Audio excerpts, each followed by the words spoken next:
İslamlar Köyü'nün en özel manzaralarından birine sahip olan Villa İstanbul'da her günü hafızalarınızda yer edecek kadar keyifli günler geçireceksiniz. Villa İstanbul, suite olarak hazırlanan 3 yatak odasına sahip.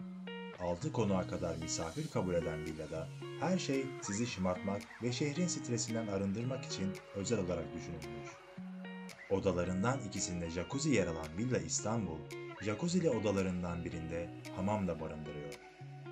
Bahçesinde geniş bir yüzme havuzu yer alan villanın deniz manzarası fazlasıyla keyifli. Tamamen korunaklı olarak inşa edilen havuz bölümü ve çevresinde yer alan güneşlenme terası ise asla dışarıdan görünmüyor.